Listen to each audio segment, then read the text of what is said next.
Hello, Amy. Hello, Cynthia. Can you hear us? Yes. Yes, I can hear you. Can you hear me? We will begin shortly at 2 o'clock. Thank you so much.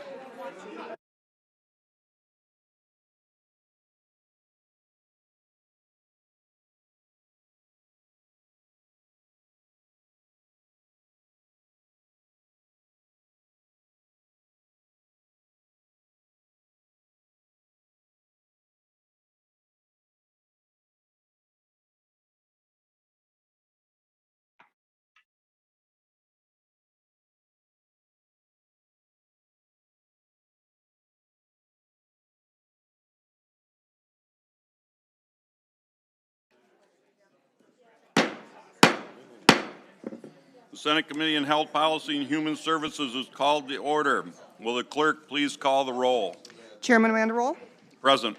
Senator Bizon, Senator Johnson, Senator Lasada, Senator McDonald, Senator Tice, Senator Brinks, Senator Hertel, Senator Santana, Senator Voino.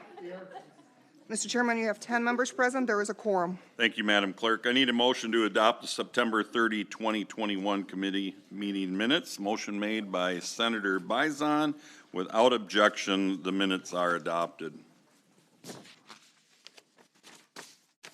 And we will have one member that I believe just stepped out, and we will wait for that member to get back before we start the votes.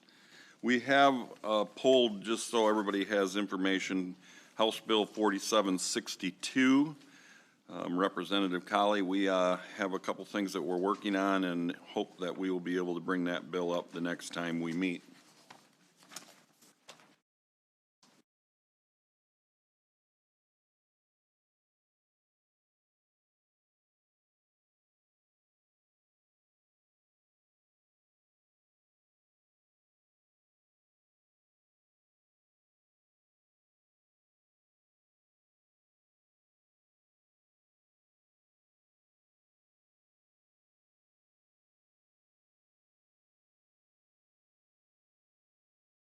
We do have one card to read in on the first bill that we have, which is 4659.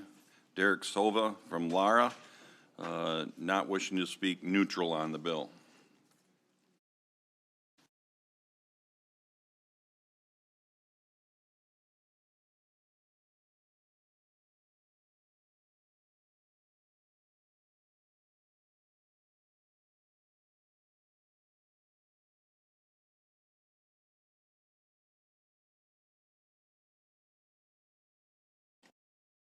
All right. First today we have House Bill 4659. We heard testimony on this bill at our September 9 meeting. Do any members have questions regarding House Bill 4659? Representative Bellino. Not seeing any questions. We've already read in the one card. And seeing no further testimony, I would entertain a motion to report House Bill 4659 to the floor with recommendation the bill then pass. Motion made by Senator Johnson. Would the clerk please call the roll? Chairman Vanderwall, Yes. Senator Bizon, yes. Senator Johnson, yes. Senator Lasada, yes. Senator McDonald, yes. Senator Tice, yes. Senator Brinks, yes. Senator Hertel, yes. Senator Santana, yes. Senator Voino. Yes. Mr. Chairman, there are 10 yeas, 0 nays. The bill is reported. Thank you, Madam Clerk. Next, we are taking up House Bill 4087. We also heard testimony on this bill at our September 9 meeting from Representative Yarrick. Do members have any additional questions on this bill? And I do not believe there's any cards to read in. Seeing no further testimony, I would entertain a motion to report House Bill 4087 to the floor with recommendation the bill then pass. Motion made by Senator McDonald. Would the clerk please call the roll? Chairman Vanderwall, Yes. Senator Bizon, Yes. Senator Johnson, Yes. Senator Lasada, Yes. Senator McDonald, Yes. Senator Tice, Senator Brinks, Yes. Senator Hertel, Yes. Senator Santana, Yes. Senator Voino. Yes. Mr. Chairman, there are 10 yeas, 0 nays. The bill is reported. Thank you, Madam Clerk. Next up, we have Senate Bill 578 and 579. We also heard testimony on these bills on September 9. I believe we have a few cards. We do not. We do not have any cards on those. Are there any questions from the committee? Seeing no questions from the committee and no further testimony, I would entertain a motion to report Senate Bill 578 to the floor with recommendation that the bill then pass. Motion made by Senator Bizon. Will the clerk please call the roll? Chairman Vanderwall, Yes. Senator Bizon. Yes. Senator Johnson. Yes. Senator Lasada. Yes. Senator McDonald. Yes. Senator Tice. Yes. Senator Brinks. Yes. Senator Hertel. Yes. Senator Santana. Yes. Senator Voino. Yes. Mr. Chairman, there are 10 yeas, 0 nays. The bill is reported. Thank you, Madam Clerk. Next, we have, I will make a motion to just like that, I almost goof up and forget something. Sorry, everybody. Mistakes do happen. I will make a motion to recommend immediate effect. Without objection, immediate effect is recommended. I will now entertain a motion to report Senate Bill 579 to the floor with recommendation the bill then pass. Motion made by Senator Johnson. Would the clerk please call the roll? Chairman Vanderwall, Yes. Senator Bizon. Yes. Senator Johnson. Yes. Senator Lasada. Yes. Senator McDonald. Yes. Senator Tice. Yes. Senator Brinks. Yes. Senator Hertel. Yes. Senator Santana. Yes. Senator Voino. Yes. Mr. Chairman, there are 10 yeas, 0 nays. The bill is reported. Thank you, Madam Clerk. I'll make a motion to recommend immediate effect. Without objection, immediate effect is recommended. Next, we have House Bill 4521. We took testimony on this bill during our July 15th meeting. Do any members have any questions on this? We do have a couple questions. Daniel Call, Professor of Internal Medicine of U of M, not wishing to speak in support of the bill. Also has submitted written testimony. Carla Roos, National Kidney Foundation of Michigan, not wishing to speak in support of the bill. And Connor Spalding, Michigan Medicine, not wishing to speak in support of the bill. Those are all the cards. Seeing no further testimony, I will entertain a motion to report House Bill 4521 to the floor with recommendation the bill then pass. Motion made by Senator Lasada. Will the clerk please call the roll? Chairman Vanderwall, Yes. Senator Bizon. Yes. Senator Johnson. Yes. Senator Lasada. Yes. Senator McDonald. Yes. Senator Tice. Yes. Senator Brinks. Yes. Senator Hertel. Yes. Senator Santana. Yes. Senator Voino. Yes. Mr. Chairman, there are 10 yeas, 0 nays. The bill is reported. Thank you, Madam Clerk. Moving right along, we have Senate Bill 101. We took testimony on the S3 version of this bill last week. Do any members have any questions? Senator Brinks. Thank you, Mr. Chair. I just want to make note that I do intend to support this legislation today, but look forward to having some conversations to work through any concerns that the department may still have on the floor. Thank you, Senator Brinks, and we do understand that, and we appreciate your support, and we look forward to making sure that this bill is comfortable for everybody as it moves across. Any other questions from the committee? We do have one card to read in, not wishing to speak in support of the bill, Hersana Richards, Michigan Municipal League. Seeing no further testimony, I would entertain a motion to adopt the S3 version of Senate Bill 101. Motion made by Senator Bizon. Would the clerk please call the roll? Chairman Vanderwall, Yes. Senator Bizon. Yes. Senator Johnson. Yes. Senator Lasada. Yes. Senator McDonald. Yes. Senator Tice. Yes. Senator Brinks. Yes. Senator Hertel. Yes. Senator Santana. Yes. Senator Voino. Yes. Mr. Chairman, there are 10 yeas, 0 nays. The substitute is adopted. Thank you, Madam Clerk. I would entertain a motion to report the S3 version of the Senate Bill 101 to the floor with recommendation that that bill then pass. Motion made by Senator Bizon. Would the clerk please call the roll? Chairman Vanderwall, Yes. Senator Bizon. Yes. Senator Johnson. Yes. Senator Lasada. Yes. Senator McDonald. Yes. Senator Tice. Yes. Senator Brinks. Yes. Senator Hertel. Yes. Senator Santana. Yes. Senator Voino. Yes. Mr. Chairman, there are 10 yeas, 0 nays. The bill is reported. Thank you, Madam Clerk. Next, we have Senate Bill 499 and 500, which we heard testimony at our last meeting. There is an S1 version of Senate Bill 499. Is someone from Senator Daley's office here to explain the changes? Welcome. Appreciate you being here. And if you could push the button on the bottom, the testimony table is yours. Hi, my name is Amanda Wright. I'm Senator Daley's Chief of Staff. The S1 substitute better clarifies the definitions of qualified complex rehabilitation technology professional and qualified complex rehabilitation technology supplier. It's pretty straightforward, so if anyone has any questions, let me know. Any questions from the committee? Seeing none, thank you, Amanda, for being here.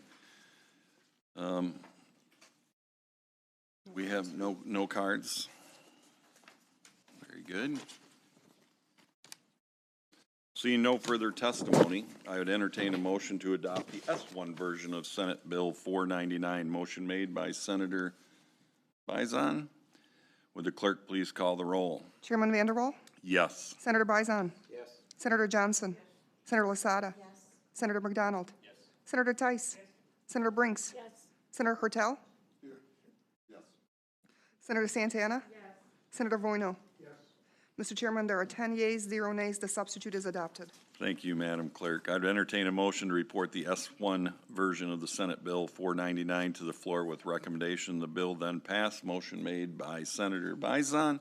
Will the clerk please call the roll? Chairman Vanderwall, Yes. Senator Bison. Yes. Senator Johnson. Yes. Senator Lasada. Yes. Senator McDonald. Yes. Senator Tice. Yes. Senator Brinks. Yes. Senator Hertel. Yes. Senator Santana. Yes. Senator Voino. Yes. Mr. Chairman, there are 10 yeas, 0 nays. The bill is reported. Thank you, Madam Clerk. I will entertain a motion to report Senate Bill 500 to the floor with recommendation the bill then pass. Motion made by Senator Lasada. Will the clerk please call the roll? Chairman Vanderwall, Yes. Senator Bison. Yes. Senator Johnson. Yes. Senator Lasada. Yes. Senator McDonald. Yes. Senator Tice. Yes. Senator Brinks. Yes. Senator Hertel. Yes. Senator Santana. Yes. Senator Voino. Yes. Mr. Chairman, there are 10 yeas, 0 nays. The bill is reported. Thank you, Madam Clerk. Next, we will have House Bill 4059, which also had testimony last week. Do anybody from the committee have any question? Senator Bison. In many ways, thank you, Mr. Chair. Perhaps I ought to begin. In many ways, these modifications may have implications in the integration of mental and physical health. And so I'll be looking forward to working with you to make sure that we don't have conflicts between the two. Thank you very much, Senator. And I agree. We want to make sure it's smooth and does what we expect to do. Any cards? There are no cards. All right, no cards. Seeing no further testimony, I'd entertain a motion to report House Bill 4059 to the floor with recommendation the bill then pass. Motion made by Senator Bison. Okay. Would the clerk please call the roll? Chairman Vanderwall, Yes. Senator Bison. Yes. Senator Johnson. Senator Lasada. Yes. Senator McDonald. Yes. Senator Tice. Yes. Senator Brinks. Yes. Senator Hertel. Yes. Senator Santana. Yes. Senator Voino. Yes. Mr. Chairman, there are 10 yeas, 0 nays. The bill is reported. Thank you, Madam Clerk. Lastly, for voting today, we have Senate Bill 423 and 424. We heard testimony on these bills at our July 15 meeting. Senator Santana is offering an S1 version of both bills. Senator, would you like to explain the changes in the substitute for the committee? Certainly, Chair. Thank you for listening to the testimony. So this piece of legislation, we did have some concerns from members on this committee regarding defining just what the MAP program consisted of. So for Senate Bill 423, we provided the definition of the MAP program, also reporting on the data surrounding the MAP program to Judiciary Committee as well. For Senate Bill 423, there were also some modifications that pertain to the courts. The court must take into consideration if the time off probation term was given to the MAT before allowing earlier discharge under a separate provision.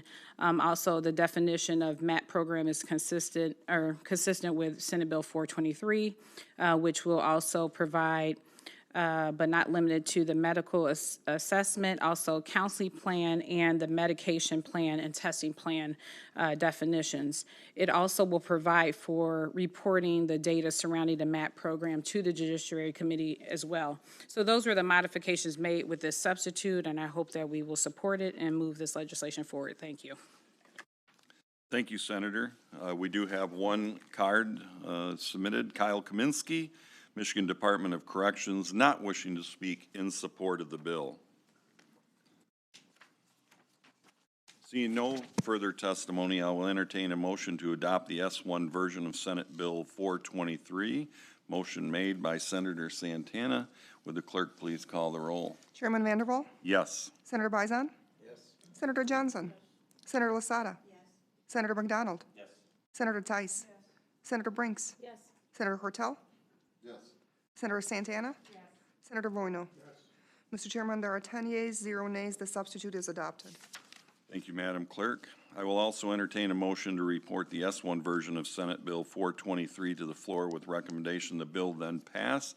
Motion made by Senator Santana. Will the clerk please call the roll? Chairman Vanderwall, Yes. Senator Bizon, Senator Johnson, Senator Lasada, Senator McDonald, Senator Tice, Senator Brinks, Senator Hortel, Senator Santana, Senator Voino. Mr. Chairman, there are 10 yeas, 0 nays. The bill is reported. Thank you, Madam Clerk. I will now entertain a motion to adopt the S1 version of Senate Bill 424. Motion made by Senator Lasada. Would the clerk please call the roll? Chairman Vanderwall, Yes. Senator Bizon, Senator Johnson, Senator Lasada, Senator McDonald, Senator Tice, Senator Brinks, Senator Hertel, Senator Santana, Senator Voino. Mr. Chairman, there are 10 yeas, 0 nays. The substitute is adopted. Thank you, Madam Clerk. I will entertain a motion to report the S1 version of Senate Bill 424 to the floor with recommendation the bill then pass.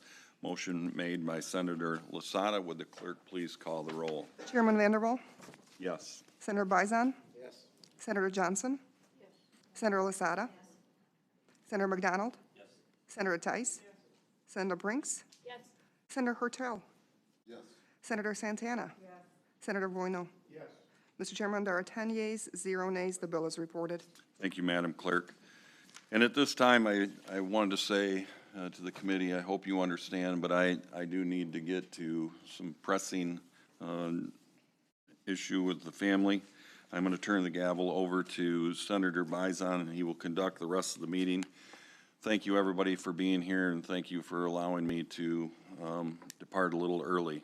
But have a good weekend, and thanks again. Thank you, Doc. Thank you, everybody.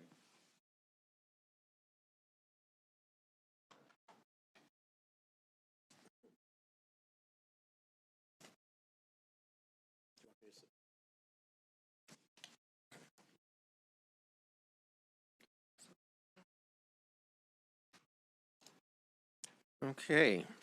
Next up for testimony only today is Senate Bill 596, which is sponsored by Senator Zorn. Is Senator Zorn or someone from his office here to, I thank you so much for being here.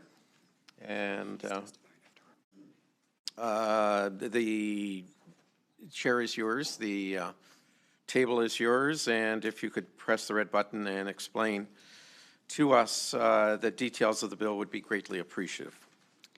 Okay, well, good afternoon, Mr. Chairman and members of the committee. My name is Maggie Leonard, and I serve as a legislative assistant to Senator Dale Zorn. Thank you for allowing me to testify on behalf of the senator on Senate Bill 569. This bill would amend the Social Welfare Act of 1939 by transferring oversight of both county infirmaries within the state of Michigan from the Department of Health and Human Services to the County Board of Commissioners in which the infirmary is located. Fairview County Home a Monroe County infirmary, is one of the only 2 existing community homes in the state of Michigan. Fairview serves as a home for those who face chronic homelessness and/or disabilities. It has been serving the Monroe community since 1878. This bill will codify the day-to-day operations as well as financial obligations that the county boards are currently providing. This reform will give county boards better control of their county infirmaries. We are not aware of any opposition to this bill at this time. And now I would like to turn it over to Michael Bosanic, the Monroe County Administrator and Chief Financial Officer via Zoom. Thank you so much. Mr. Bosanic, you are here with us, I presume? I am, Mr. Chairman. I thank you so much for attending by Zoom today, and we are ready for your testimony, sir. Well, Mr. Chairman, members of the committee, good afternoon, and thank you for allowing me to provide testimony on Senate Bill. I have it written as 569, I think, in your opening. No, you may have said 596. I thought I was in the wrong committee hearing, but 569. I certainly would have preferred to be with you today in Lansing, but I do appreciate you allowing me to provide testimony via Zoom. My comments are relatively brief, but I trust will capture the objective of the amendments in Senate Bill 569. To be clear, this testimony is in support of the bill and reflects the input of our superintendent of our county infirmary home called Fairview County Home. I'm here as the Chief Administrative Officer of the county. For context, Monroe County is the 15th largest county in Michigan by population. I work under the broad direction of the County Board of Commissioners, who is the elected governing board of Monroe County. My experience with the county spans 37 years, all of them in the central or the administrative office of the county.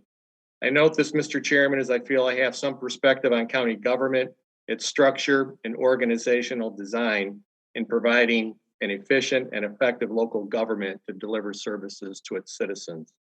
The current shared roles between the county and the Social Services Board and the oversight of the county infirmary is not a model anyone would create if you were designing a county government today. A bifurcated approach is not a best practice and does not provide the clarity of accountability and clear direction in leading the organization.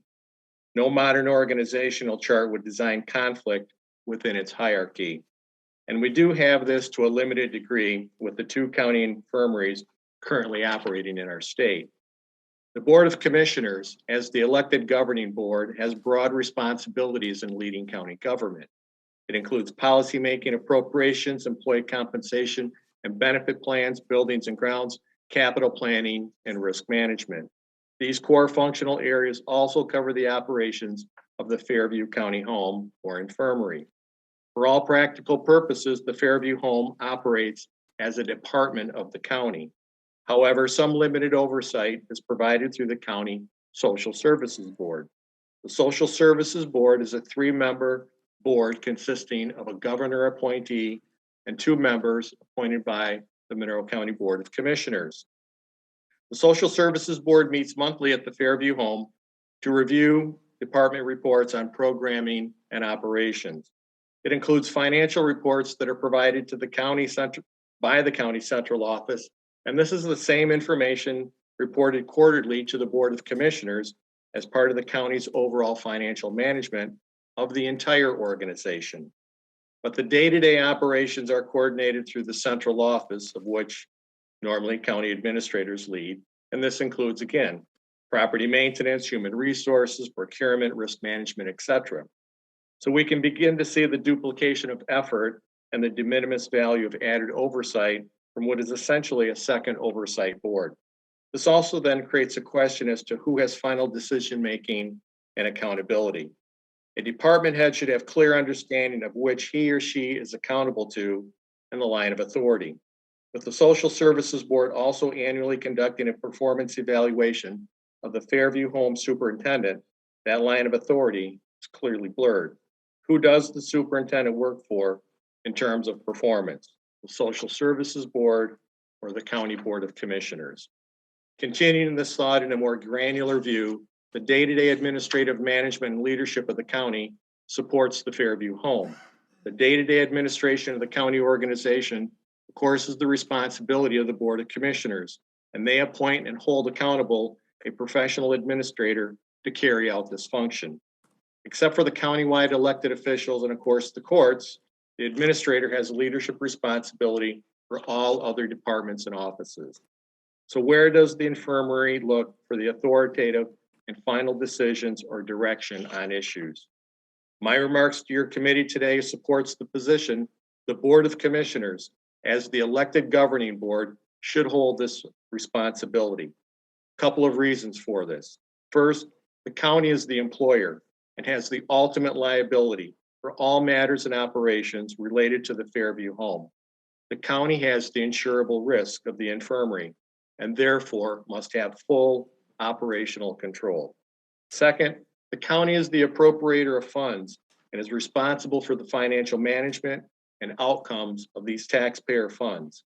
County's finances are audited and Fairview is included in the special revenue as a special revenue fund. Again, this is clearly a Board of Commissioners area of responsibility. And third, for essentially all matters relating to Fairview, the county determines the direction and its programs. As you can imagine, a tug of war could easily occur, for example, over the department head of Fairview. The county hires the position and oversees and coordinates the day-to-day operations, but the Social Services Board evaluates the performance of the department leader. And if the county disagrees with the evaluation, what is in the official record in the employee file? As this clearly illustrates, a bifurcated governance operational approach is not a good organizational structure. Fortunately, in this county, we have a great working relationship, and I think that has prevented a number of challenges from occurring. But I also think with these relationships in good standing, now is the time to put in place the language that more clearly defines the overriding role of the County Board of Commissioners to be fully responsible for the county infirmary.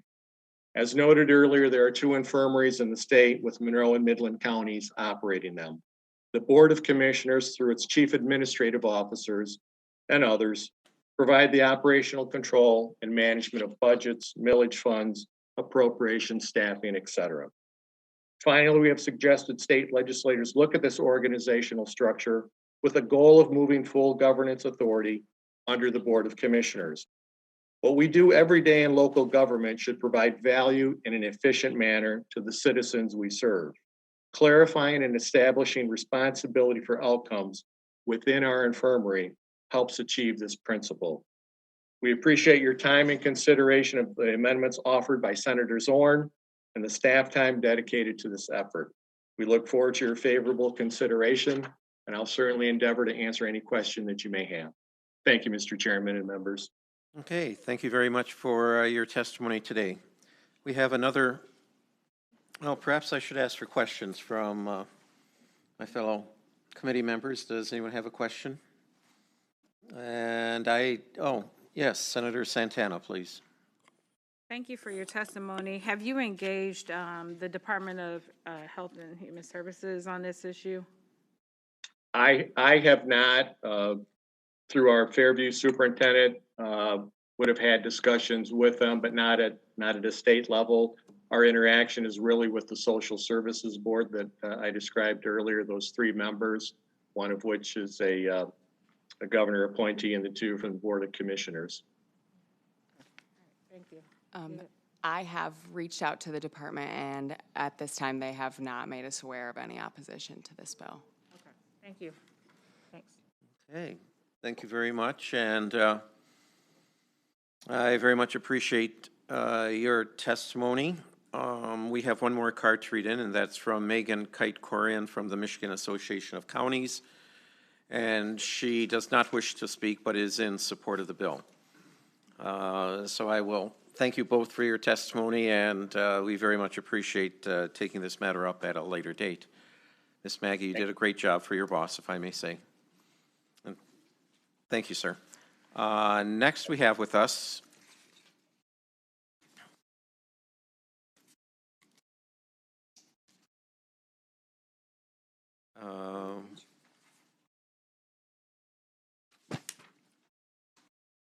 Senate Bill 637 by Senator Chang, thank you.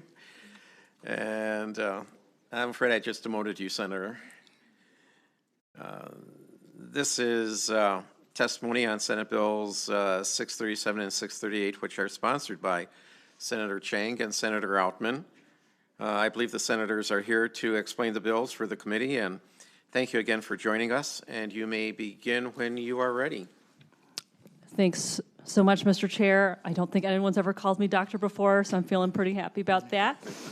But thank you for allowing me an opportunity to talk about Senate Bill 637, and Senator Outman will talk about Senate Bill 638.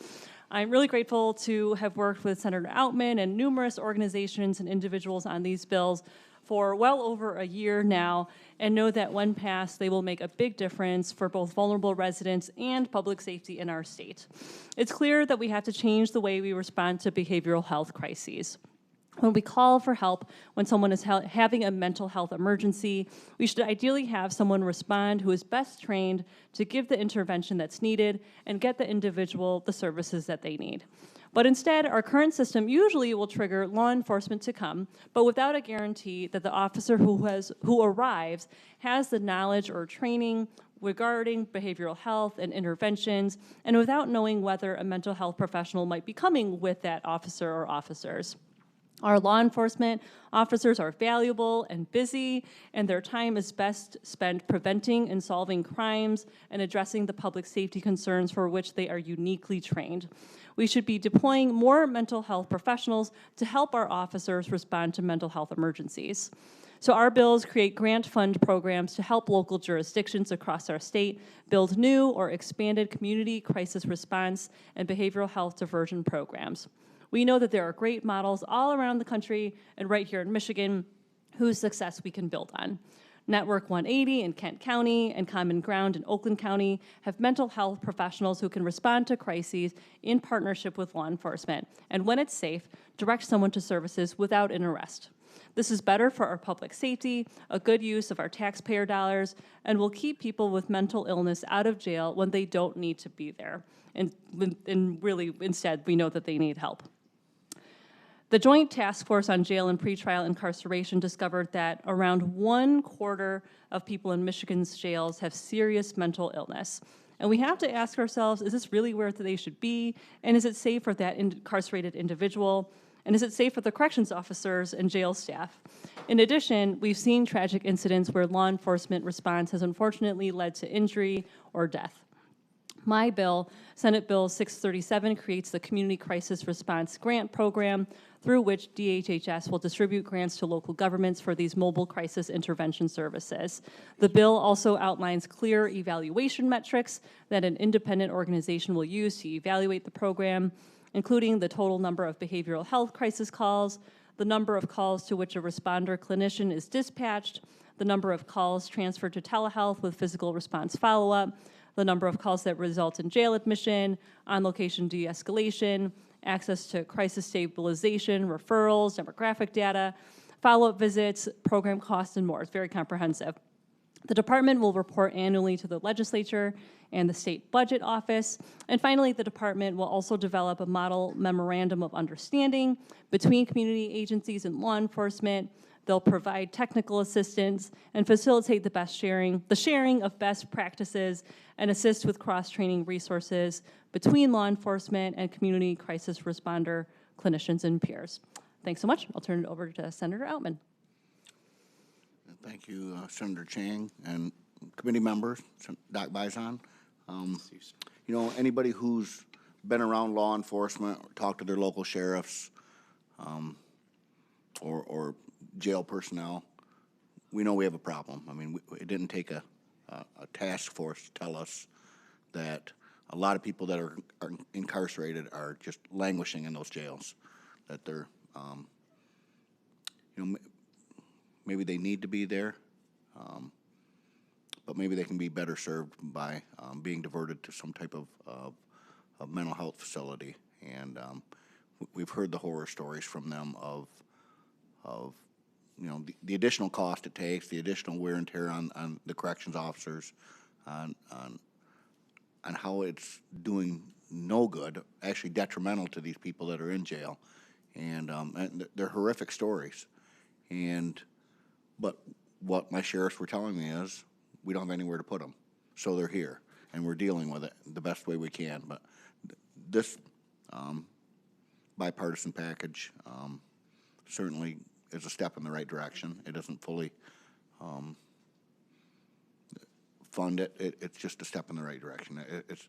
It's getting the ball rolling. So I appreciate Senator Chang for joining with me on this. And my bill specifically establishes the Behavioral Health Jail Diversion Grant Program and also the Jail Diversion Fund, and then many of the metrics that are in that and everything that goes with it mirrors Senator Chang's bill. And so we have experts that are going to come up after this and talk about the mechanics of it, the specifics of it, but that's it in a nutshell. Oh, thank you very much, Senators. Do we have any questions? Senator Brinks, you had a question, I believe. Yeah, and maybe this will get answered. I didn't know we had further testimony from other experts, but if in the event that there is a crisis and this crisis response team or clinician is called in instead of police officers or instead of law enforcement, then what would happen if things kind of escalate? And did you talk through sort of the mechanics of what happens then? Or I would say even vice versa, if the police officers show up and they realize that this is better served by the crisis intervention team. Yeah, I mean, I'll take a stab at that, and then I think that we've got folks who are doing this work on the ground who I think can help answer even better. But so just one thing I want to make clear is that in our bill, we're not saying it has to be one particular model or the other. So in many cases, it's actually law enforcement and a mental health professional going together. However, we also know that there are models where it's very clear there's not actually a public safety issue, and so it is actually appropriate in some of those cases that we don't need a law enforcement officer there, and they can spend time doing something else. But I think your question's a really good one, and I know that our folks will be able to provide a more detailed answer, but just want to make sure it's clear that we're not specifying that it has to be this one model of, responding without a law enforcement officer. That is definitely a model that is out there and that's working. So it sort of would be up to the local municipality to determine what program works best for that community. And sometimes dispatch will be able to help make that determination, because we also know that sometimes just having the presence of a police officer there could cause escalation of it that wouldn't be triggered without that person. So it's just going to be a decision that they make as they go forward. Okay, thank you very much. I appreciate the further testimony. Any other questions, if I may ask, so thank you very much. Next up, we're going to have with us Leonard Swanson from the National Association of Social Workers, as well as the Wayne State University Center for Behavioral Health and Justice, as well as Bob Sheehan from the Community Mental Health Association of Michigan. Thank you both for joining us today, and you may begin whenever you are ready. Try to make sure that the red buttons are pushed for your testimony so that we can record it and also get it across Zoom. Good afternoon. My name is Leonard Swanson, and I'm the Crisis Response Manager at the Wayne State University Center for Behavioral Health and Justice out of its School of Social Work. I am an MSW who specializes in behavioral health and criminal legal systems, and I am also an NASW member. My support of Senate Bills 637 and 638 is both professional and personal. I have been through a mental health crisis when I was 21. I know what it's like. I was not in control of my thoughts, I was erratic, and I was convinced I was a messenger of God. The scariest part was that I had no fear of death. I actually walked into traffic to give up my life for the sake of full enlightenment. This is not normal, and it can happen to anyone. Thankfully, I was around people who looked after me during the crisis, and my family helped me get back on my feet, and we connected to ongoing psychiatric care. I realized that without those supports, this episode, or the more minor ones that followed it, could have ended in tragedy. There are thousands of people like me who experience mental health crises in Michigan, and many of them do not have these support systems, and many of their incidents do end in tragedy. Once I got my feet on the ground, I pursued a career to improve our mental health crisis response systems, especially how they overlap with law enforcement and the criminal legal system. Now, 10 years after my crisis, I'm a researcher at the center that works with law enforcement agencies, jails, courts, and behavioral health systems across the state, from Wayne County to Berrien County, Muskegon County, Antrim County, and even up in Marquette County. We talk with law enforcement officials about how they handle behavioral health crisis, and we help them analyze their data. I've personally read over 3,000 police reports of suicide and mental health crisis calls. And let me tell you, if you want someone to gain respect and empathy for the law enforcement profession, have them read about these same officers encountering gruesome crime scenes, constant tragedy, and traumatic episodes on a regular basis. Our officers are tasked with shouldering this burden, plus responding with patience and compassion to others in need. But right now, they only have 3 options for resolving these crises: de-escalate and resolve the situation on the scene, transport to the emergency department, and arrest and transport to jail. None of these options get people to ongoing mental health care after the crisis, care that proved critical for me and my family, and care that so many others desperately need. When people in crisis are taken to the local emergency department, one study showed they only got follow-up mental health care about 30% of the time. When a mobile crisis team is involved, 70% of people got follow-up care. This is not a criticism of law enforcement officers nor the mental health clinicians, but our national failure to link the mental health crisis system with our traditional 911 and law enforcement responses. Senate Bills 637 and 638 make that link. These bills will bring mental health professionals and the mental health system into the field alongside law enforcement on a scale that this state has not yet seen. These new models are popular among police, too. 8 different studies reached out to police officers where co-response models have been established. They described how police appreciated the service and it reduced the amount of time they spent on mental health incidents. When co-response and mobile crisis models arrive on the scene, officers are freed up to do traditional police work. That makes sense, right? When we talk with law enforcement officials, one of the top concerns is lack of manpower. They're short-staffed and they're asked to do more with less. Bills 637 and 638 bring mental health specialists to the field and support our first responders. Not only are mobile mental health crisis services popular and effective, studies also suggest these models can be cost-effective in the long term. One cost-benefit analysis compared a mobile crisis team to a traditional law enforcement response. They found the average cost per case was 23% less for persons served by the mobile crisis team. These specialists have years of clinical training to recognize when cases do not warrant costly and traumatic psychiatric inpatient hospitalization, which can avoid up to $1,000 per day charges on the taxpayer's dime. Just 4 months ago, I got a stark reminder of how real these crises are. My childhood friend, Danny Buckingham, experienced a mental health crisis, and he was shot and killed by the police in Hilo, Hawaii. We have been close friends for 15 years, and he had no history of violence or aggression. He experienced delusions a decade ago, and he was hospitalized for a mental health crisis in Hawaii earlier this year. On June 18, 2021, his mother was flying from Ann Arbor to Hawaii to help him out. She landed to receive the news of his fatal encounter with the police. His family is still trying to figure out what happened. An investigation is ongoing. In any case, living through this grief after my own personal experience and now my professional background has been rough. Now, I'm not here to play a game of what if about that particular incident, but all of my personal and professional experience tells me we can do better. Hawaii did not have the crisis response infrastructure to help my friend, and right now neither does Michigan. Senate Bills 637 and 638 would lend support to our first responders by bringing the mental health system out into the streets. We can help people in crisis on a scale we have not seen in this state before, and maybe, just maybe, crises like mine and Danny Buckingham's do not have to end in tragedy. Thank you for your time. Thank you. Mr. Sheehan? Dr. Paisan, thank you for your time today. I want to first thank Senator Chang and Altman for sponsoring both these bills. I'm going to add just a little bit of on-the-ground look to what you've heard already. Michigan has a very comprehensive crisis system, probably one of the best in the country, from 24/7 crisis lines to mobile crisis teams to places that people go when they're in crisis. But the crisis response team that we're talking about that these 2 bills allow are poorly funded and poorly staffed. The CMHs who run them have had to steal money from Peter to pay Paul to set them up. There are 51 of them in Michigan. Some serve only kids, some serve only adults. Some are 24/7, some are not. Some are for Medicaid kids only, some are for Medicaid adults. It's not what the community needs. The community needs a comprehensive recovery system that's based on these response teams. What Leonard pointed out and Senator Chang and Altman pointed out is that you want the best team showing up. And Senator Briggs asked the question, what happens if the wrong team shows up, right? So what you want is good dispatch, whether it happens from 911 or the crisis center, to have the right team there, what I call best of breed. So if you need a de-escalation with a mental health focus, the crisis response team shows up. If you need more of a law enforcement focus, the law enforcement personnel show up. If you're not sure, they both show up. or they're in contact. In towns in Michigan in which these teams are working already, the relationship between law enforcement and mental health has never been better. Law enforcement's there, and they know who to call. They know, in fact, sometimes they know the client, the person they're picking up, pretty well. And the therapist for that person is online, either directly face-to-face or through an iPad or other virtual connection.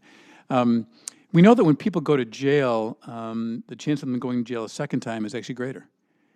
By the way, it's same with the psychiatric hospital. So we do all we can to keep people out of jails and out of psychiatric hospitals, unless it's appropriate. If someone is a danger to the public safety, jail is the proper place to be. However, for many people, as Leonard pointed out, de-escalation and proper therapy, or knowing enough about the person's background, is essential. One of the strengths of Michigan's system is that if a response team goes out, it's linked to the electronic health record of that CMH. So if I'm the person in crisis, when the team shows up, he or she, the team member, can pull up my clinical record without violating confidences because it's served by the same CMH. And they can then know what my background is, what medications I'm on, if there have been other crises in my life recently. Without the crisis team showing up, police officers don't have access to that information. That is a violation of HIPAA and the mental health code. So most laypersons, I think, in communities think this is already happening. By the way, they think if I call, someone's going to show up who knows the mental health. And when they then find their loved one arrested, they're always shocked. So this is I can't say it enough, this is a pro-law enforcement and a pro-mental health bill. I think too often people think you have to choose one. You don't. Some of the circumstances are public safety issues that are best resolved with law enforcement. Sometimes they're public safety issues and mental health issues best solved with a crisis team. So again, I want to thank Senator Chang and Senator Outman for the sponsorship, and thank you today for the committee to hear us out. I think this is, I'm thrilled by this pool of dollars being set aside. It's the term we're using, it's a proof of concept funding, meaning these aren't pilots. There are 51 of them already going on. The proof of concept means if you fully funded them, meaning if that team said, well, if I had the psychiatrist on call, or if I had a peer, a person with lived experiences on our team, or a social worker or a psychotherapist with me, or if I had direct link to the law enforcement, that would fully fund my model. What would that cost? The fund that Senator Chang and Outman are setting up would then fund some of these to test them, that if you had that, what would be the outcome? And with Leonard Schopp and Wayne States, they'll be measuring what the outcome is in terms of reduced ED visits, reduced jail, and reduced incarceration. So again, I want to thank you, Doctor, for your time today, and I think we're open for questions if you have time. Certainly. I think Senator Brinks has one to start off with. Thank you, Mr. Chair. Thank you so much for your testimony, and I can't support this concept enough, right? I think it's a vital thing that we start to take a different approach to how we respond to these kinds of crises. So I'm really, really glad to see this bill come to fruition, and thank the sponsors, and thank you for your involvement as well and for your testimony. The question I have is, just anecdotally in talking with law enforcement in Kent County, there's been some concerns that we have a good team in place, but that there's not enough people. And I would chalk that up to not just it's difficult to find people who will do this work right now, but also the fact there's just not enough dollars, so we can't hire as many people as we need.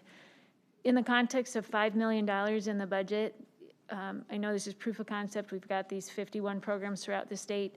What kind of dent does $5 million make, and how much would we need if we were to basically make this the model for all of our police departments? Do you want to take a stab at that? The proof of concept is not only to prove what it would take to actually work in a community, but then we can get a scale to determine what it would be statewide. We don't have that number yet.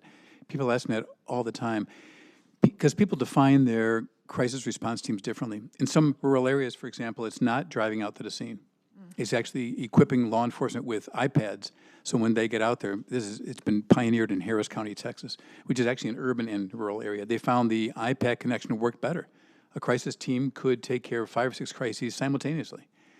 In some rural areas, some of our CMHs cover 6 or 7 counties. If you send the team out to one crisis, they're gone the rest of the day.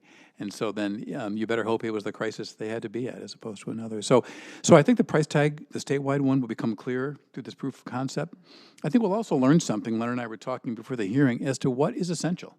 Different people do these in different ways. And There's some models across the country that work in those parts of the country, and some are really quite expensive and some are poorly funded. And I think we're trying to come up, Leonard Shop will be developing an inductive method. You know, what's the best approach he's seeing across the country and across Michigan? And then those components we will be able to price. So we'll have a better sense of that. Thanks for asking that. So these dollars, very brief follow-up if I may, these dollars would bolster existing programs and not to start entirely new ones at this point? Probably not. Our experience has been when you start, that's why they aren't pilots. Often pilots, they go to, you know, a blank slate and build from scratch. Our experience has been you spend the whole pilot year doing something wrong to figure out what was right. A lot of these things, and Leonard knows better than I, he's doing surveys of all of them, have been going on for several years, often in, you know, held together with tape and baling wire. And so we say, well, you've worked out most of the kinks. What would you need to complete this thing? And they'll tell you. They have very clear ideas. They can say, we need one of these or two of these, or we need, and then we can price it and run it for a while, a year or two. And from that say, well, an urban model looks like this, a rural model like this, a decentralized model this way, a centralized model this way. And I think we'll end up with a pretty good rubric to be able to fund it. Thank you. Yeah, over the last 3 or 4 months, I've connected to all of the, or pretty much all of the adult mobile crisis units that the community mental health organizations have across the state, and none of them are connected to our traditional dispatch 911 system. So they all get their calls through these crisis lines, and you got to know the right number in the right county, so they can only handle so many calls. I mean, our best estimate nationally of how many calls involve mental health that come in through 911. We don't have great data on this, but it's around 10% of calls. So there are the models that's been going on for the longest time, probably in Eugene, Oregon, called Cahoots. They estimate they can handle about 5 to 8% of law enforcement calls that are all nonviolent and mental health crisis related. And you know, they barely ever call law enforcement for backup, for your earlier question, less than 1% of the time. So there's just a lot of calls that could be gone out on, but these bills will take a chunk of that, just a little bit, but there's a lot of work to do in getting the right folks on the scene at the right time. Thank you both so much. Doctor, if I could ask or answer Senator Brink's question she asked before, adding on to Leonard's point, if, for example, the crisis team shows up and law enforcement isn't there, well, what would happen? And I remind people, over half the CMH work that's done in the community is in people's homes and schools and workplaces now. So when they come across that, they have very good relationships with law enforcement to call. We have also found sometimes the teams that work really well will say, I'm going to Jane Smith's house. There might be an issue. We might need to call you, so let's stand by. And so dispatch might already have a patrol or a road officer ready. Might be somebody who says, oh yeah, I've been to Jane's house before. We expect it. We will see you there. So, and I'm not saying they're all frequent. These aren't always repeat callers. But in many towns, high utilizers of healthcare and ED and law enforcement are known by everyone. And this actually applies the best remedy to what that person needs at that time. Thanks for asking that question, by the way. Thank you. Senator Santana, you had a question as well? Yeah, thank you, Chairman, and thank you for your testimony, and thank you to the bill sponsors, too. This is just a continuum of all of the great work that's being done on jail pretrial. I just had a quick question. I know that this is a proof of concept, but one of the questions I had was pertaining to the 51 municipalities who have already implemented some version of some type of crisis management. From a fiscal standpoint, is there something that those municipalities are doing per se, like collecting a millage to support this effort, that you feel should be a part of perhaps the criteria for moving forward? That's a great. For some of these other municipalities who have not implemented something similar. Yeah, we actually debated that. I should back up to say how they're funded now, if that'd be helpful, and then talk about that. Thank you. Several years ago, the state mandated that every CMH run a kids mobile crisis team. And so every CMH has one of those. And they're very, very different than an adult one, by the way. I mean, because they're often the crisis that families call, and families say something's here, and they often call the police, but they really don't want police intervention. They're mostly just saying, you know, typical teenage issues multiplied by mental health issues or something, substance abuse, right? So mental health is pretty good at that. And then the adult ones have been added over the last couple of years. And so they're financed with a mix of Medicaid dollars, non-Medicaid, and millage dollars. I think there's a debate to be made both ways, or an argument, whether you should use proof of concept of those who have millage dollars and those who don't. We really applaud communities that passed millage dollars, you know, for fund mental health. There is a concern from a public policy standpoint that if we think there's uneven services now, let a community next door to one who has a millage not have a millage. And I think most of us would say those Michiganders probably shouldn't be treated differently because a millage was passed or wasn't passed. We're a little concerned that, you know, the old thing about applauding a community for its millage, but if the community next door didn't pass a millage, those citizens probably shouldn't be penalized, because those typically aren't the citizens that voted to or not pass a millage. I mean, I hate to say it that way, but it's true. The people that get services through these outreach teams tend to be marginalized folks, to be honest with you. So we're still debating that, whether passing a millage should be one of the criteria, but I think there's an argument in both sides of that, I think. And you might have a view on that, Senator, that you'd want to share with us, but certainly we're in both minds. Well, more similar, but pertaining to a different issue in some respects. So Dearborn decided to make sure that their citizenry who maybe have someone with a behavioral health or mental health issue, that they're able to voluntarily report that to law enforcement so that there is some identification if law enforcement has to show up to that individual's home. How is that a part of this potential? It's part of what they call Smart 911, isn't it, Leonard? Yeah, it's a Smart 911. It works really well, because then there's, especially if it's voluntary.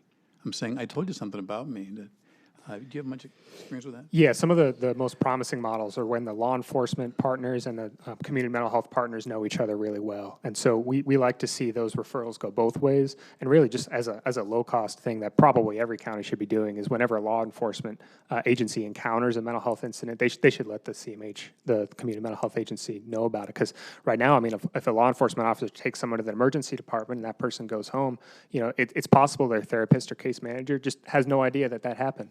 So the more that the two agencies, law enforcement and mental health, can start to work together, and really these bills and grants can serve as a catalyst for that collaboration, right? I mean, if you have a specific project you got to work on, funded for a few years, you bet your bottom dollar going to be talking about it to figure out how to make that collaboration work better. So absolutely, there should be referrals between law enforcement and mental health, but on the mental health side, going to law enforcement, you got to be careful with HIPAA and protections. And we also found that when law enforcement is aware of the mental health issue, they're actually more sensitive. I mean, really, they are least stigmatized. I'm stunned at how good law enforcement says, well, that's helpful. Bob has autism, I know how to approach him. Or Bob has schizophrenia, I know how to approach him. They really don't stigmatize the person. In fact, the opposite. They say, I get that behavior, I know what's going on, and that they can interpret it even before the mental health team shows up. Okay, any further questions? And seeing none, thank you both for your testimony today. Moving on, we have via Zoom, Amy Kotulski and Cynthia Harris from the Clubhouse in Cadillac, Michigan. Thank you both for being with us, and you may begin when you are ready.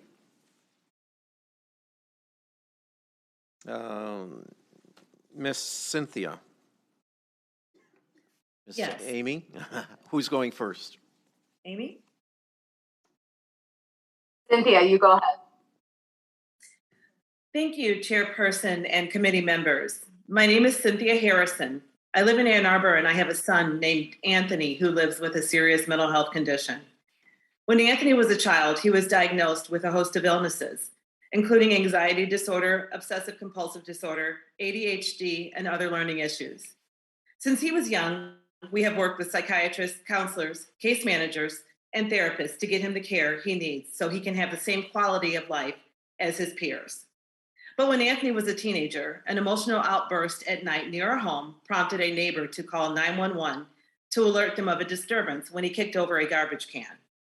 A police officer was sent, and despite the fact that Anthony was experiencing a behavioral health crisis, he was arrested and charged with misdemeanor disturbing the peace and disorderly conduct. And just like that, my beautiful son was labeled a criminal. This minor incident was his on-ramp into the criminal legal system, and it changed the trajectory of his life. Over time, his interactions with the criminal justice system increased, in part because once you have a record, authorities begin to treat you like a criminal. In part because when you are treated like a criminal, you begin to believe that's who you are. And in part because it's the police who show up when there is no one else to call during a behavioral health emergency. When all you have is a hammer, everything else looks like a nail. Everything looks like a nail. That incident was 12 years ago. Today, my son sits in jail waiting to be sentenced for felony drug charges. If behavioral health responders had been available to Anthony when he was in crisis, his life would be very different. He wouldn't be a felon if the system were addressing his mental health issues appropriately. With the right support, he could be a productive tax-paying citizen. Instead, taxpayers are paying for him to be in jail. Please support this legislation so we can stop criminalizing mental illness and start helping people like my son get the resources they need to remain safe and healthy members of our community. Thank you for your time. Thank you so much. We appreciate your comments, Ms. Harrison. Ms. Amy Katulski, did you want to speak as well? Yes, please. Thank you. Thank you, Person and committee members. My name is Amy Katalski, and I'm the director of Club Cadillac. There are 42 clubhouse programs in Michigan and over 200 across the country. We provide a supportive community for people diagnosed with mental health issues. We help each member reach their full potential as a respected and productive member of society. We know too often what happens when we treat mental health crisis like a crime instead of a situation that requires care. The tragedies make headlines daily in Michigan and across the nation. I urge you to support Senator Chang and Senator Outman's bills, which will help save and transform the lives of people with mental health issues. According to statistics collected by the Washington Post, at least 1 in every 4 people killed in an interaction with law enforcement has a serious mental illness. By sending peers and health professionals to respond to these crises, we will reduce the likelihood of violence and help people get the care they need. The experiences of other communities that support care response, such as Seattle, Denver, and Eugene, Oregon, with its CAHOOTS program, demonstrate that this approach works and is transformative. Of the 24,000 calls CAHOOTS responded to last year, police backup was requested just 250 times. That's 1% of calls. In addition to lives saved and contact with the justice system avoided, the program estimates that in 2019, it saved $14 million in ambulance and emergency room treatment costs, as well as $8.5 million in public safety costs. Please support this life-changing and life-saving legislation. Thank you very much for your testimony. I will ask my fellow colleagues if they have any questions. And seeing none, thank you both for being with us today and providing testimony on this important topic.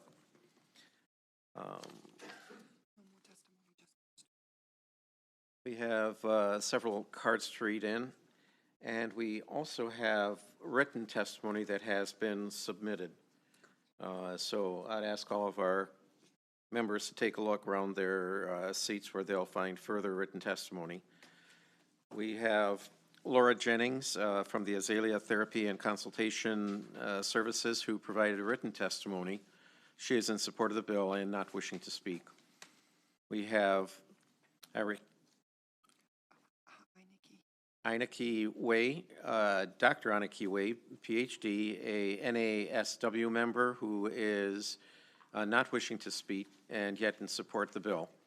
We have Terry Matlin from the National Association of Social Workers, who does not wish to speak and is in support of the bill.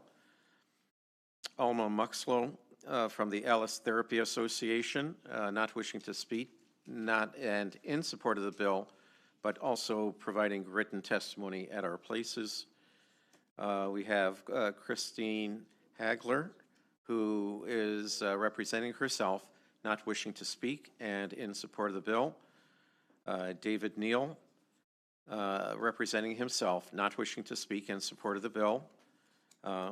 Erica Schmidt-Dial, who does not wish to speak in support of the bill, representing herself. Glenda Parks, representing herself, not wishing to speak in support of the bill. Valencia Battle, representing herself, not wishing to speak in support of the bill. Thomas Molina Durante, representing himself and not wishing to speak in support of the bill. Diane Donovan, representing herself, not wishing to speak in support of the bill. We have Summer M. Berman from the Fresh Start Clubhouse Incorporated in Ypsilanti, not wishing to speak and in support of the bill. Annie Paknande and Diana Pritchard from Americans for Prosperity, not wishing to speak and in support of the bill. We have Megan Kite Corione from the Michigan Association of Counties, not wishing to speak and in support of the bill. Gabriel Drescher, not wishing to speak in support of the bill from the Michigan Center for Youth Justice in Ann Arbor. We have Susan Stefanski, representing herself, retired clinical social worker, not wishing to speak and in support of the bill. We have Elizabeth Cutter, representing Wayne State University, not wishing to speak and in support of the bill. Erica Parks, representing the Pew Charitable Trusts, not wishing to speak and in support of the bill. Keith Den Hollander from the Christian Coalition, not wishing to speak and in support of the bill. And Angela Wilson from the National Association of Social Workers, not wishing to speak and in support of the bill. As all members are present, there is no need to excuse absent members, and seeing no further business before the committee, without objection, the Senate Committee on Health and Policy and Human Services is adjourned.